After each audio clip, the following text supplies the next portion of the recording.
السلام عليكم ورحمة الله وبركاته. حبايبي المزارعين في كل مكان، كل سنة وحضراتكم طيبين.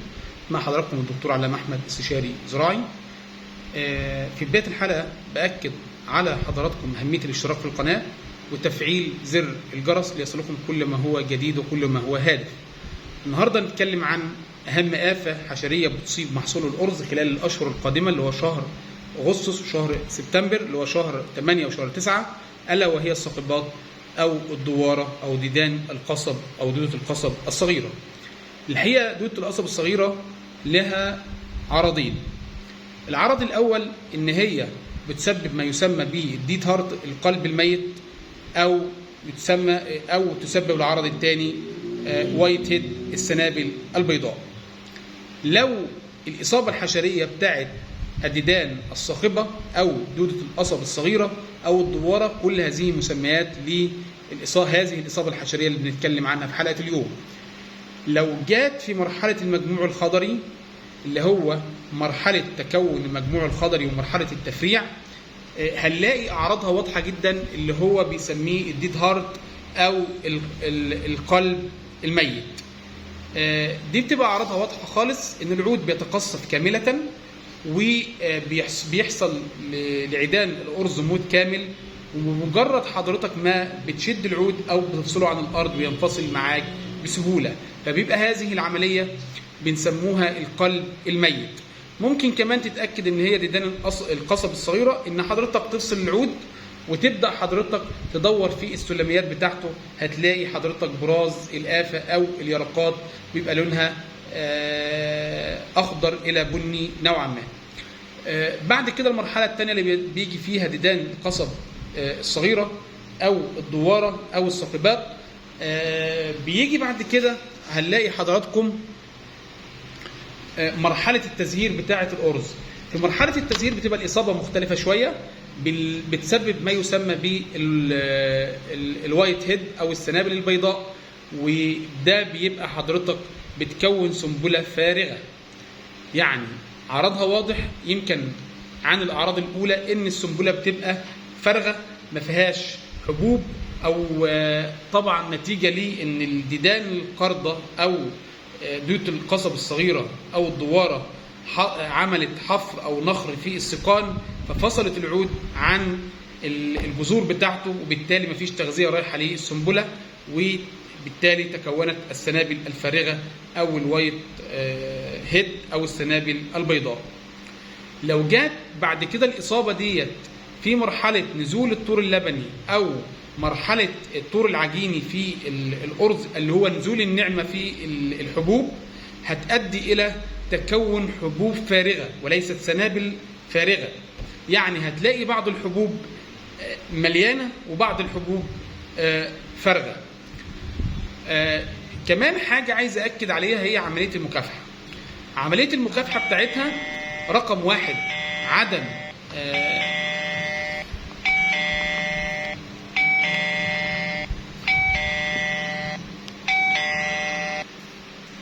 بأكد على عملية المكافحة. طبعا عملية المكافحة لازم تتم بطريقة مثالية، أهمها عدم المغالاة في التسميد الأزوتي، لأن التسميد الأزوتي بيعمل مجموع خضري قوي جدا، وبيعمل بيخلي الورقة غضة نوعا ما، بيخلي الورقة لونها داكن، وبالتالي ده بيشجع على هذه الإصابة الحشرية. رقم 2 الاهتمام بعمليات الخدمة الزراعية. رقم 3 عملية حصاد الأرز في المحصول السابق. كل ما كان حصاد الأرز قريب من سطح التربة، كل ما كان ادى فرصة في عملية المكافحة أعلى نوعا ما. نأكد على المعلومة دي عشان حضراتكم تفهموها جميعا. لما حضرتك بتبقى قرطة الأرز أو الضمة أو الحشة بتاعة الرز عالية، بيبقى فيه سيقان وفيه سلميات، وبالتالي بيخلي اليرقات أو العذراء أو طور العذراء بيبقى كتير، وده بيديله فرصة إن هو يفضل في التربة للموسم اللي جاي. ولكن كل ما تأثر على القرطة بتاعة محصول الرز أو الحشة بتاعة محصول الأرز، كل ما كانت نسب وجود اليرقات أو العذارة في سقان الأرز اقل بكثير عن ان انا اخلي الارطه عاليه. وبالتالي هذه العمليه الفنيه في حصاد الارز بتساعد بشكل ما على مكافحه دودة القصب الصغيره او الدواره او ثاقبات الارز.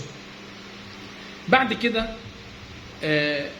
الاهتمام برش البوتاسيوم فوسفايد في طور من 60 يوم ل 75 يوم، ده بيقوي جذور خلايا الارز من خلال عمليه ترسيب السلولوز الهيموسلولوز في جذور الخلايا، وبالتالي بيخليها خشنه نوعا ما، وبتخليها مقاومتها عاليه للحشرات الثاقبه او دودة القصب الصغيره او الدوار. كمان رش السيليكا اللي هو عنصر السيليكا، سيليكات البوتاسيوم مهم جدا في هذه المرحله، برضو بيعمل خشانه للورقه وخشانه للسيقان، وبالتالي بيقلل من فرصه الاصابه بثاقبات الارز. طبعا العمليه الكيميائيه او المكافحه الكيميائيه مهمه، وهرشح لك بعض المواد الفعاله اللي تساعدك في عمليه المكافحه. طب لو انا مش شايف اصابه، هل ده يستدعي ان انا ما اتدخلش كيميائيا؟ لا، لو انت حضرتك حتى مش شايف اصابه، ممكن تكون الاصابه غير مرئيه بالعين المجرده، ولكن التدخل السريع بالمبيد اكيد هيديك نتائج افضل من انك تشوف الاصابه بعينك. من المواد المهمه جدا في مكافحه دودة القصب الصغيره او الدواره ماده مجموعه البيروثرويد اللي هي ماده اللمبادا سالوسرين، الفا سايبرمثرين، زيتا سايبرمثرين، واشتغل بيه الحاجات دي سنتي لكل لتر ميه. كمان ماده الإيماباكتين بنزوات، ماده مهمه جدا تشتغل بيها بمعدل 75 جرام على 120 لتر ميه للفدان، نتيجه كويسه جدا. وممكن تعمل خلط ما بين الإيماباكتين بنزوات ومجموعه البيروثرويد هيديك نتيجه اعلى. الكلوروبيروفوس 2.5 سم لكل لتر كويس جدا مع الليفينورون، ويشترط ان تكون في كل رشات الحشر بتاعتك الارض متسقسقه بالميه او فيها ميه عشان ما يحصلش احتراق لحواف الاوراق، ودي عمليه فنيه ثانيه باكدها مع حضرتك. وانت بتكافح ديدان القصب الصغيره او الدواره لازم يكون الارض فيها ميه نوعا ما. كمان ماده الديزانون، ماده الديزانون ماده قويه جدا تشتغل بيها 2 سم لكل لتر ميه. كمان من المواد المهمه جدا ماده البريدالايل اللي هي ماده البليو، اشتغل يكفي جدا 50 سم بليو زائد 80 سم كاستيلو على 120 لتر ميه للفدان كافي جدا. كمان ماده الكلورفونابير، ماده الكلورفونابير ماده مهمه جدا في مكافحه ديدان القصب الصغيره، استخدمها بمعدل 200 سم زائد 160 سم سايمكس او ماده الليفينورون للفدان على 6 بخاخات او 200 لتر ميه موتور كبير، بشرط تواجد الميه. وان شاء الله كل الخلطات الحشريه اللي انا بقولها لحضرتك هتديك نتائج محترمه جدا في عمليه المكافحه، بس بشرط التدخل السريع قبل حدوث الاضرار الجسيمه لمحصول الارز. في نهايه الحلقه يعني اتمنى ان يكون الفيديو عجب حضراتكم، ويا ريت حضراتكم ما تنسوش الاشتراك في القناه وتفعيل زر الجرس ليصلكم كل ما هو جديد وكل ما هو هادف، ونتقابل ان شاء الله في حلقات تانية، والسلام عليكم ورحمه الله وبركاته.